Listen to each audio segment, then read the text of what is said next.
Assalamualaikum warahmatullahi wabarakatuh. Selamat pagi kepada Bapak, Ibu dosen, dan teman-teman yang saya cintai. Terima kasih telah menyaksikan acara seminar proposal saya. Tidak lupa saya memanjatkan puji syukur kepada Allah Subhanahu wa Ta'ala karena telah mengizinkan saya mengikuti acara seminar proposal saya pada hari ini. Pada hari ini saya akan mempresentasikan seminar proposal saya yang berjudul Profil Persiapan Obat Gastritis pada Pasien Instalasi Gawat Darurat Rumah Sakit X periode Januari sampai Maret. Nah, kenapa saya memilih judul ini? Pasti karena dilandasi dengan latar belakang yang sangat menarik, tentunya. Di sini saya akan membahas sedikit tentang penyakit gastresia atau dipepsia, istilah yang sering dikenal oleh masyarakat, yaitu penyakit MAH. Apa itu penyakit MAH? Penyakit MAH adalah kumpulan gejala yang dirasakan sebagai nyeri, terutama di ulu hati. Orang yang terserang penyakit ini biasanya sering mual, muntah, rasa tidak nyaman. Bab 1 yang akan kita bahas, saatnya kita akan membahas tentang gaya hidup. Banyak masyarakat yang bekerja dan tinggal di daerah perkotaan menuntut gaya hidup yang serba cepat dan instan, mengakibatkan masyarakat modern cenderung melakukan berbagai cara untuk mengejar semua aktivitas dan kebutuhan. Gaya hidup masyarakat perkotaan, khususnya kelompok usia remaja seperti kita, dan orang dewasa yang selalu diburu-buru pekerjaan dan aktivitas lainnya, menyebabkan tingkat stres mereka sangat tinggi. Dan sekarang ditambah lagi dengan waktu berolahraga yang sangat terbatas, menyebabkan orang-orang tersebut sangat beresiko dan akan sangat mengganggu aktivitas sehari-hari baik bagi remaja seusia kita maupun orang dewasa. Selanjutnya, menurut data dari World Health Organization atau dikenal dengan istilah WHO, Indonesia menempati urutan keempat negara terbanyak penderita gastritis dengan jumlah 430 juta penderita setelah negara Amerika, Inggris, dan Bangladesh. Dan selanjutnya ada pengobatan gastritis meliputi terapi konservatif dan medikamentosa. Apa itu terapi konservatif dan medikamentosa? Terapi konservatif meliputi perubahan pola hidup yaitu mengatasi stres, tidak merokok, berhenti minum alkohol, ataupun kopi. Sedangkan terapi medikamentosa atau disebut juga terapi farmakologis adalah terapi yang menggunakan obat-obatan. Saya sebagai penulis menyimpulkan rumusan masalah saya pada kali ini yaitu di Rumah Sakit X dipepsia termasuk kasus paling banyak di instalasi gawat darurat. Oleh karena itu, saya tertarik untuk mengetahui bagaimana profil peresepan obat gastritis pada pasien rawat jalan IGD di Rumah Sakit X periode Januari sampai Maret. Dengan perumusan permasalahan inilah yang nanti saya akan teliti di bab selanjutnya. Jadi, di penelitian ini saya memiliki tujuan untuk mengetahui dan membandingkan jumlah dan presentasi obat gastritis yang banyak diresepkan pada pasien instalasi gawat darurat di instalasi farmasi rawat jalan Rumah Sakit X berdasarkan, yaitu yang pertama ada usia, kedua nama generik dan nama dagang, ketiga golongan obat gastritis, dan keempat ada kombinasi antar golongan obat gastritis.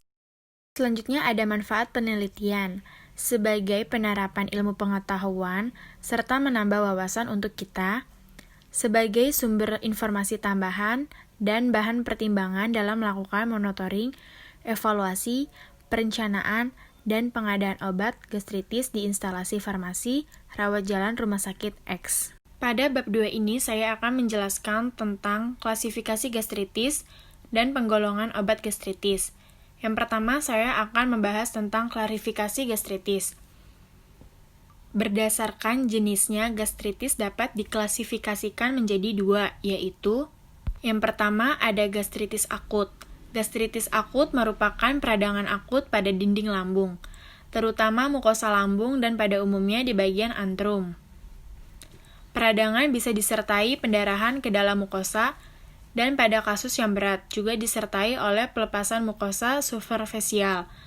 Gastritis akut merupakan proses peradangan mukosa akut yang biasanya bersifat sementara. Yang kedua itu ada gastritis kronis. Gastritis kronis merupakan peradangan mukosa lambung kronis yang akhirnya menyebabkan atrofi mukosa dan metaplesia intensional, biasanya tanpa disertai erosi.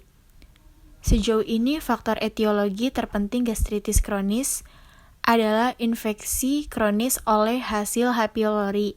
Terdapat bakteri H. pylori yang memiliki kemampuan unik sehingga dapat tinggal di lambung dan menyebabkan orang yang terinfeksi terkena gastritis kronis. Gastritis kronis dapat mengenai bagian lambung tertentu dan menyebabkan kerusakan mukosa dengan derajat yang bervariasi. Penderita gastritis kronis dan penderita infeksi H. pylori biasanya membaik apabila diobati dengan antibiotik.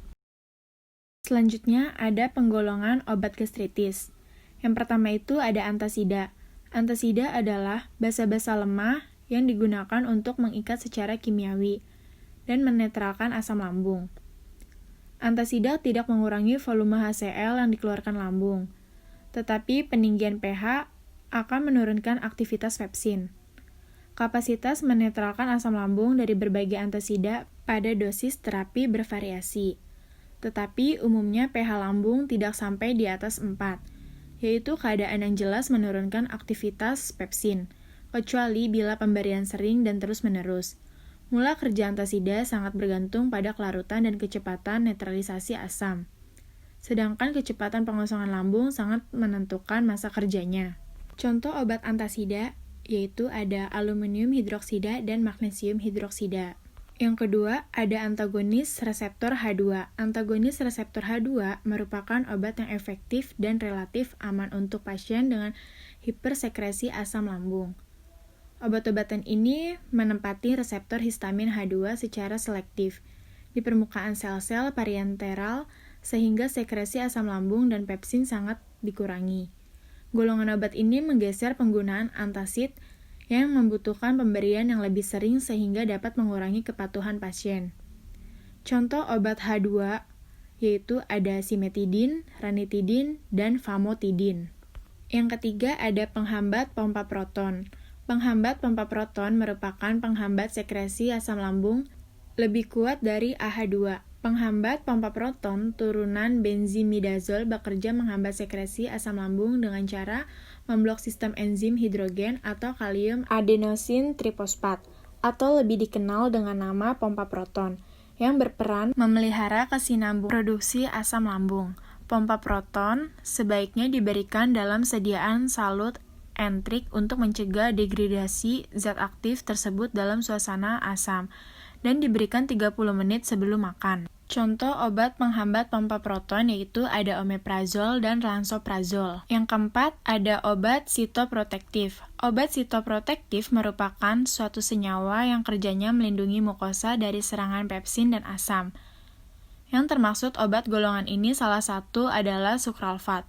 Sukralfat berkaitan dengan jaringan yang mengalami tukak membentuk lapisan yang dapat melindungi tukak dari asam lambung. Efek samping relatif jarang terjadi. Kejadian sering terjadi adalah konstipasi, mulut kering, dan mual. Contoh obat dari sitoprotektif yaitu ada sukralfat. Yang kelima ada analog prostaglandin. Analog prostaglandin adalah anggota dari suatu kelompok senyawa yang dibuat secara enzimatik dari asam lemak. Pembuatan analog prostaglandin secara sintetik ditunjukkan untuk mendapatkan senyawa yang lebih stabil, bekerja lebih lama, dan memiliki efek yang lebih spesifik. Contoh obat dari analog prostaglandin adalah misoprostol. Misoprostol berfungsi menstimulasi mekanisme perlindungan mukosa lambung dan bekerja dengan menghambat sekresi HCl dan bersifat sitoprotektif untuk mencegah tukak saluran cerna yang diinduksi oleh OINS. Misoprostol adalah prostaglandin sintetik pertama yang efektif secara oral. Efek samping misoprostol antara lain diare, mual, muntah, dan menimbulkan kontraksi otot uterus atau pendarahan sehingga tidak dianjurkan pada perempuan yang sedang hamil dan menginginkan kehamilan. Sekarang kita masuk ke bab 3 yaitu mengenai metodologi penelitian. Metode penelitian yang saya pakai yaitu deskriptif kuantitatif, yaitu dengan mengambil data primer yang berasal dari seluruh sampel lembar resep yang mengandung obat gastritis pada pasien instalasi gawat darurat di instalasi farmasi rawat jalan Rumah Sakit X periode Januari sampai Maret. Yang saya akan bahas selanjutnya yaitu ada definisi operasional. Yang pertama itu ada variabel usia, definisi operasional, jumlah ulang tahun, kelahiran yang telah dilewati, alat ukur lembar resep, hasil ukur, jumlah, dan presentasi berdasarkan kelompok, usia remaja akhir sampai manula menurut Depkes RI. Yang pertama ada usia 17-25 tahun, yang kedua ada usia 26-45 tahun, yang ketiga usia 46-65 tahun, yang keempat usia lebih dari 65 tahun. Tabel kedua yaitu ada nama generik, definisi operasional, persiapan obat gastritis yang ditulis dokter berdasarkan zat yang dikandungnya. Alat ukur, lembar resep, hasil ukur, jumlah dan presentasi dari contoh obat. Yang pertama antasida, kedua ranitidin, ketiga lansoprazol, keempat omeprazol, dan lain-lain. Ketiga ada variabel nama dagang. Definisi operasional persiapan obat gastritis yang ditulis oleh dokter berdasarkan nama dagangnya. Alat ukur, lembar resep, hasil ukur, jumlah dan presentasi dari contoh obat. Yang pertama itu ada Lasgan kapsul, yang kedua ada Akran tablet, yang ketiga ada OMZ kapsul, keempat Pantozol tablet, kelima Infepsa sirup, dan lain-lain. Tabel keempat ada golongan obat gastritis, definisi operasional persiapan obat gastritis yang ditulis oleh dokter berdasarkan mekanisme kerjanya. Alat ukur, lembar resep, hasil ukur, jumlah dan presentasi dari contoh. Yang pertama antasida, kedua antagonis reseptor H2, ketiga penghambat pompa proton, keempat obat sitoprotektif, kelima analog prostaglandin. Variabel kelima yaitu ada kombinasi antar golongan obat gastritis. Definisi operasional persiapan obat gastritis yang ditulis oleh dokter berdasarkan kombinasi antar golongan. Alat ukur, lembar resep, hasil ukur, jumlah dan persentase dari yang pertama itu ada obat sitoprotektif plus penghambat pompa proton, yang kedua antasida plus penghambat pompa proton, yang ketiga antasida plus antagonis reseptor H2, yang keempat antagonis reseptor H2 plus obat sitoprotektif. Yang kelima ada analog prostaglandin plus penghambat pompa proton. 6. Penghambat pompa proton plus obat sitoprotektif plus analog prostaglandin. Yang ketujuh antasida plus penghambat pompa proton plus obat sitoprotektif. Yang ke-8 ada antagonis reseptor H2 plus penghambat pompa proton plus obat sitoprotektif. Selanjutnya ada langkah kerja dalam penelitian, yaitu yang pertama ada survei pendahuluan, kedua ada pengambilan data, ketiga ada pengolahan data, keempat ada pembahasan dan penyajian data. Prosedur penelitian. Yang pertama, mengajukan izin kepada bagian pusat pendidikan dan pelatihan Rumah Sakit X. Yang kedua, melakukan survei pendahuluan dengan mengambil data pasien dengan diagnosa gastritis, kemudian menghitung populasi dan sampel. Yang ketiga, melakukan penelitian dengan mengumpulkan dan menganalisa sampel resep. Yang keempat, pengolahan data yang diperoleh dengan menggunakan tabel pengambilan data dan aplikasi Microsoft Excel. Yang kelima, membahas hasil penelitian, membuat kesimpulan, dan menyajikan data. Populasi dan sampel. Populasi seluruh lembar resep pasien yang berasal dari instalasi gawat darurat di instalasi farmasi rawat jalan Rumah Sakit X bulan Januari sampai Maret. Sampel, resep pasien dengan diagnosa gastritis atau dispepsia yang berasal dari instalasi gawat darurat yang mengandung obat gastritis oral di instalasi farmasi rawat jalan Rumah Sakit X bulan Januari sampai Maret. Selanjutnya di sini ada dua kriteria inklusi dan eksklusi.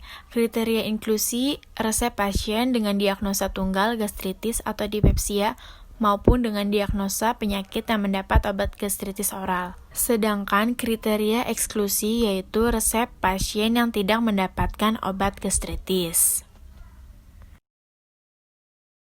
Sekian atas presentasi seminar proposal saya pada hari ini.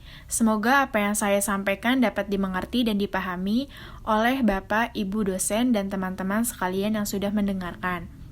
Jika saya ada kesalahan dan kekurangan dalam presentasi ini, semoga dapat dimaklumi. Sekian presentasi saya, ucapkan terima kasih. Wassalamualaikum warahmatullahi wabarakatuh.